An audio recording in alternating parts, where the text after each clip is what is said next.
रीमा दीदी, आप जानती नहीं, आपके आने से बहुत अच्छा लग रहा है। हाँ हाँ, अच्छा तो लग रहा है तुझे, लेकिन तुम में से कोई भी मुझे स्टेशन लेने नहीं आया। भाई मुझे तो ये बात बिल्कुल अच्छी नहीं लगी। सॉरी दीदी, वो क्या है ना, शादी के काम में थोड़ा बिजी थे, इसीलिए आपको लेने नहीं आ पाए। तुम तो ऐसे कह रही हो जैसे पहली बार तुम्हारी ही बेटी की शादी हो रही है। अरे क्या लोग अपने घर में शादियां नहीं करते? अरे मैं तुम्हारे बच्चों की बुआ हूँ, बुआ, मुझे तो लेने आना ही चाहिए था। अरे बुआ जी, आप क्यों नाराज होती हो?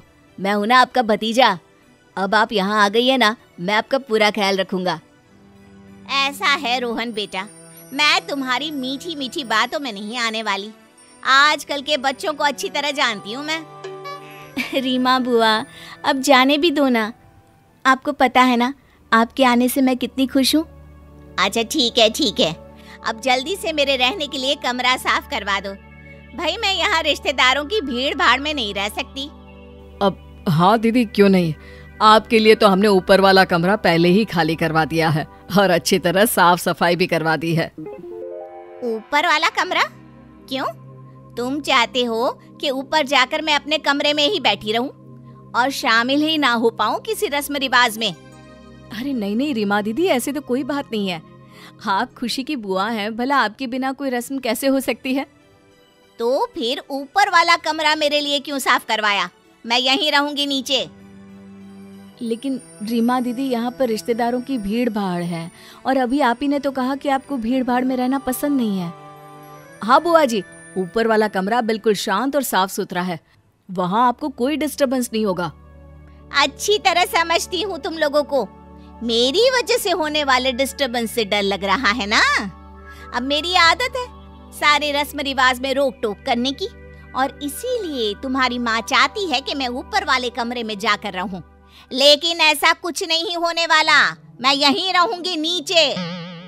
अरे लेकिन दीदी, हम पहले से ही सारा इंतजाम कर चुके हैं, अब आखिरी वक्त पर सब कुछ बदलना मतलब। ठीक है, अगर तुम्हें इतनी परेशानी है तो मैं वापस अपने घर ही चली जाती हूँ। अरे मुझे भी कोई शौक नहीं है तुम्हारे यहाँ शादी में रहने का। हाँ अरे नहीं नहीं नहीं रीमा दीदी, ये आप क्या कह रही हैं? आप इस तरह नाराज होकर हमारे घर से नहीं जा सकती। अगर आपको नीचे रहना है कोई बात नहीं, हम आपकी व्यवस्था नीचे वाले कमरे में कर देते हैं बस। बिल्कुल सही कहा तुमने। अब रोहन बेटा, जाओ नीचे वाला कमरा अपनी बुआ जी के लिए खाली करवा दो। अगले दिन जब सुनीता रीमा के लिए खाना लेकर उनके कमरे में पहुंची। अरे ये क्या है? कौन सी सब्जी है ये? कैसी बात कर रही है दीदी, भिंडी की सब्जी नहीं पहचानती? देखो तो, इसे कोई भिंडी कहते हैं? अरे तुम्हें ठीक से सब्जी बनाना भी नहीं आता अब तक? दीदी वो बात नहीं है, शादी वाला घर है इसलिए सारा खाना हलवाई के यहाँ से बनकर आ रहा है। वाह भाई वाह, घर की इकलौती बुआ को घर की बहू खाना बनाकर भी नहीं खिला सकती। अरे तो फिर बुलाया किस लिए? मुझे नहीं खाना हलवाई के हाथ का खाना। लेकिन बुआ जी, माँ शादी की रस्मों में थोड़ा ज्यादा बिजी थी, इसलिए हम सब ने भी यही वाला खाना खाया है। अरे तुम तो रहने ही दो खुशी, 2 दिन में शादी होकर इस घर से विदा हो जाओगी, इसलिए तुम्हें मैं कुछ नहीं कहना चाहती। लेकिन तुम्हारी माँ से तो कह सकती हूँ, मैं ये सब्जी नहीं खाने वाली। ठीक है दीदी, आप नाराज ना हो, मैं आपके लिए कुछ और बनाकर लाती हूँ। ध्यान रहे, अपने हाथों से सब्जी बनाकर लाना, तभी खाऊंगी, वरना अभी अपने घर वापस चली जाऊंगी। नहीं नहीं बुआ जी, इस तरह नाराज होने की जरूरत नहीं है। मैं और माँ आपके लिए अच्छा सा खाना बनाकर अभी लेकर आते हैं। और फिर अगले दिन शादी की एक रस्म खत्म होने के बाद, दीदी ये लीजिए इस रस्म का शगुन, हम आपके लिए ये साड़ी लेकर आए हैं। अरे दिखाओ दिखाओ, कैसी साड़ी लाए हो? रीमा दीदी, शोरूम की सबसे अच्छी साड़ी है। भाई मुझे तो उसका रंग भी बहुत पसंद था और मैं जानती थी कि आपको ये बहुत पसंद आएगी। तुमने अपने मन से ही सोच लिया कि साड़ी मुझे पसंद आएगी। एक बार मुझसे पूछ तो लिया होता। इस तरह की बनारसी साड़ियाँ तो मेरे पास कितनी सारी हैं, और ये तो मुझे कुछ खास अच्छी भी नहीं लगी। लेकिन बुआ जी, पापा बड़ी पसंद से आपके लिए साड़ी लेकर आए हैं। अब भाई अगर तुम मुझे सच में कोई तोहफा देना ही चाहते थे तो मेरी पसंद का दे देते। कोई बात नहीं, वैसे भी आजकल के जमाने में कौन किसकी परवाह करता है। अरे नहीं नहीं रीमा दीदी, ऐसी कोई बात नहीं। एक काम करते हैं, हम आपकी पसंद की साड़ी आपको दिलवा कर ले आते हैं। ठीक है, अब तुम इतनी जबरदस्ती कर ही रही हो तो दूसरी साड़ी ले लूंगी, लेकिन ये वाली तो बिल्कुल भी नहीं लेने वाली। हाँ, अगले दिन। अरे खुशी, एक बात तो बता, तेरे पापा ने तेरा रिश्ता तय कर दिया, लेकिन तेरी बुआ से एक बार पूछा तक नहीं। अरे एक बार मुझे भी तो लड़के से मिलवा देते। अरे बुआ, इस पे परेशान होने वाली क्या बात है। अभी 2 दिन बाद जब शादी है तब आप अभय से मिल लेना। ये भी कोई बात हुई? वो दूल्हा बनकर घोड़ी पर चढ़कर आएगा तो क्या मैं उससे मिलने जाऊंगी? अच्छा रीमा दीदी, एक काम करते हैं, मैं शादी वाले दिन सुबह के वक्त अभय को घर बुला लूंगा और आपसे मिलवा दूंगा। आप फुर्सत से उसे मिल लेना, ठीक है? हाँ हाँ, ये बिल्कुल ठीक रहेगा। उस वक्त तो कोई काम भी नहीं होगा। शादी वाले दिन सुबह के वक्त करण अभय को रीमा से मिलवाने के लिए अपने घर बुलाता है। नमस्ते बुआ जी। नमस्ते नमस्ते दामाद जी, कैसे हैं आप? मैं बिल्कुल ठीक हूँ। खुशी ने बताया कि आप मुझसे मिलना चाहती थी। अरे भाई, जब मेरे भाई ने तुम्हें मेरे भतीजे के लिए पसंद किया है तो जरा मैं भी तो देखूं कि ऐसी क्या खास बात है हमारे दामाद बाबू में। अभय बहुत अच्छा लड़का है रीमा दीदी, वो हमारी खुशी को बहुत खुश रखेगा। अब ये तो शादी के बाद ही पता चलेगा कि दामाद जी हमारी खुशी को कैसे रखेंगे। अभी से तो कुछ नहीं कहा जा सकता ना। शक्ल से तो वैसे भी सब लोग शरीफ ही नजर आते हैं, उनके असली रंग ढंग तो शादी के बाद ही नजर आते हैं। खुशी, आज हमारी शादी होने वाली है और तुम्हारे परिवार वाले मेरे बारे में इस तरह की बातें कर रहे हैं, ये मुझे बिल्कुल बर्दाश्त नहीं। अरे दामाद जी, आप नाराज ना हो, वो बुआ जी का स्वभाव ही थोड़ा ऐसा है। नहीं आंटी, इसमें नाराज होने वाली कोई बात नहीं है, लेकिन क्या आप लोगों को मुझ पर भरोसा नहीं कि मैं शादी के बाद आपकी बेटी को खुश रखूंगा? और अगर ऐसी बात है तो अभी भी वक्त है, आप ये रिश्ता तोड़ सकते हैं। अरे नहीं नहीं बेटा, ऐसा मत कहो। शाम को तुम्हारी और खुशी की शादी है और ऐन वक्त पर तुम रिश्ता तोड़ने की बात कर रहे हो। ये मुझसे क्या हो गया? ये सब मेरी गलती है। देखो बेटा, तुमसे जो कुछ भी मैंने कहा ना, मुझे मेरी गलती के लिए माफ कर दो। रीमा दीदी, अभय के परिवार से अभी हमारा रिश्ता पूरी तरह जुड़ा नहीं है, इसलिए आपकी कही बातें उसे बुरी लग गई। हम तो आपका अपना परिवार है, इसलिए आपकी कही बातों का बुरा नहीं मानते, लेकिन आज आपकी बातों से खुशी का रिश्ता टूट जाता। तुम लोग सब मुझे माफ कर दो। आगे से मैं कभी किसी को ऐसी बात नहीं कहूंगी जिससे कोई परेशानी खड़ी हो जाए। जाने दीजिए बुआ, अब आपको समझ में आ गया है ना, तो चलिए राजी खुशी इस शादी को एंजॉय करते हैं। माना हर लड़की के लिए उसका मायका उसके लिए सब कुछ होता है, लेकिन जब बुआ सास हो ऐसी, तब अरे नन्हे की बहू, कहाँ हो? जब से शादी होकर आई हो, मुंह नहीं देखा तेरा। बुआ जी कमरे में थी, आइए आइए। अरे आइए आइए, क्या कर रही हो बहू? बुआ के लिए जाकर खाना लगा दो, दूर से आई हैं, थक गई होंगी। लेकिन ये तो बता रहे थे कि बुआ पीछे वाली गली में ही रहती हैं, तो घर से ही आ रही होंगी ना, फिर खाना चाय बना देती हूँ, क्यों बुआ जी? ये सुनते ही बुआ सास का ड्रामा शुरू हो जाता है। हाय रे, क्या बहू लेकर आई हो भाभी। अरे खाने के वक्त चाय को पूछकर मुझे तो इसने दूसरा बना दिया। हाय रे, शादी के बाद आज पहली बार एहसास हो रहा है कि ये मेरा घर नहीं है।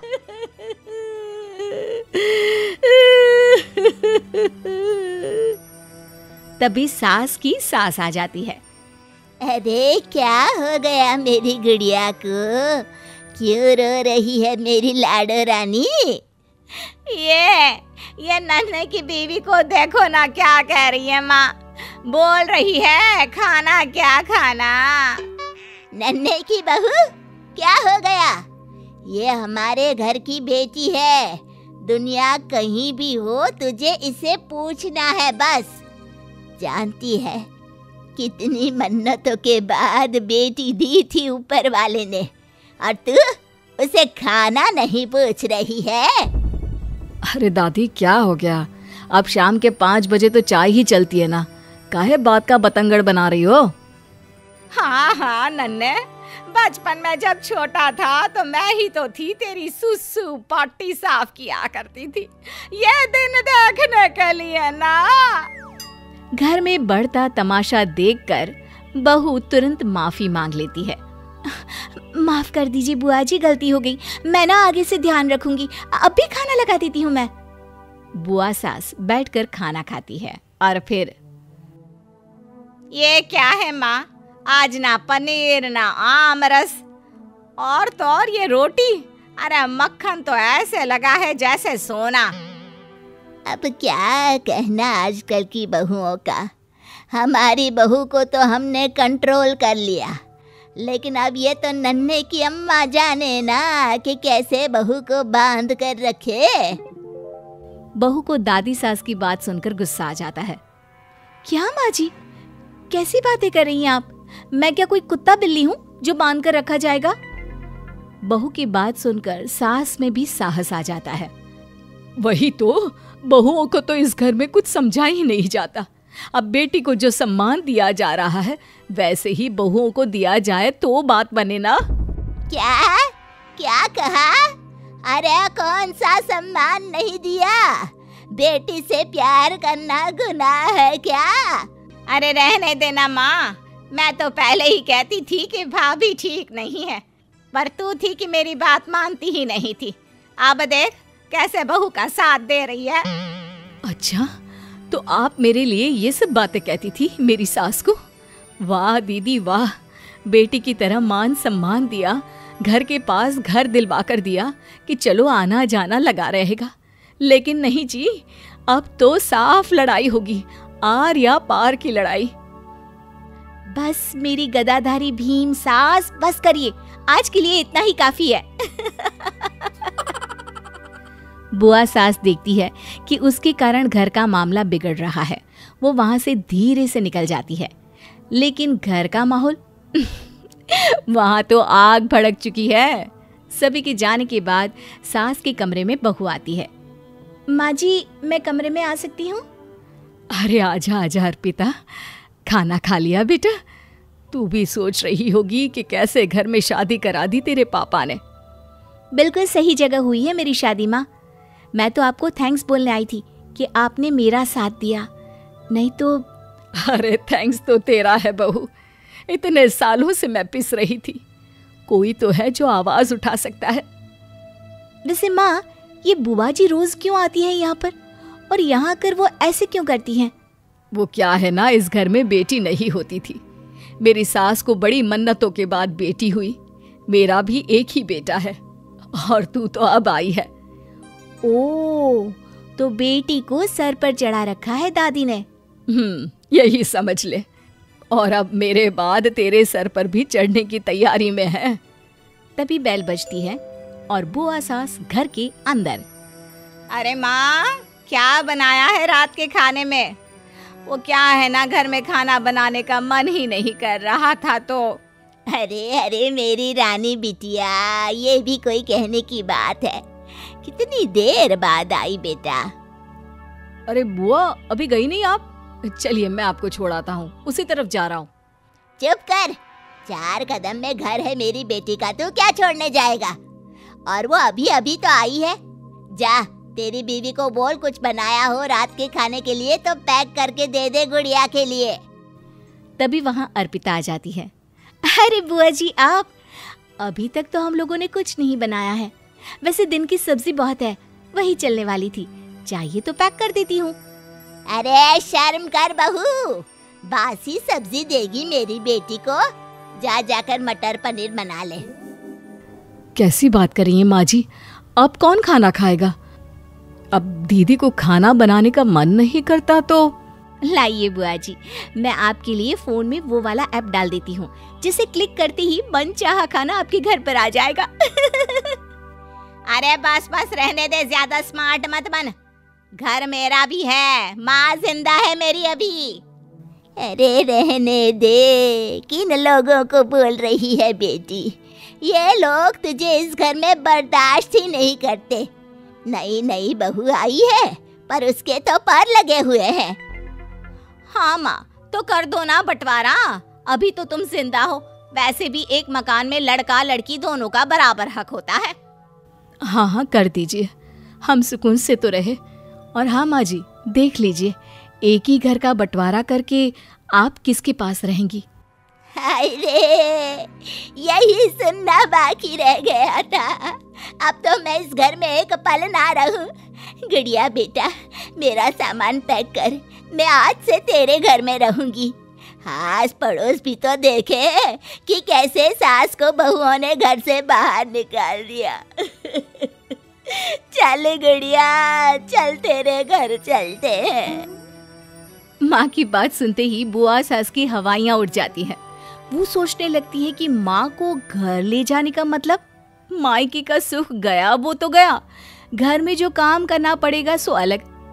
क्या सोच रही है बेटी? तेरी माँ की बेइज्जती हो रही है और एक तू है जो यहाँ खड़ी होकर खड़े खड़े मुंगेरी लाल बन गई है।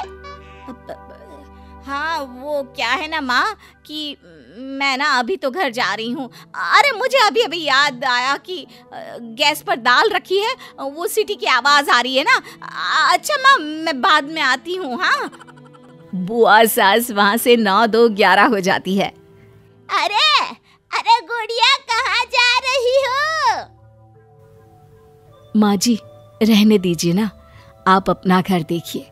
बेटी के ससुराल में ज्यादा घुसना ठीक नहीं है, उन्हें अपना ससुराल देखने दीजिए, क्योंकि वो तो अब चली गई।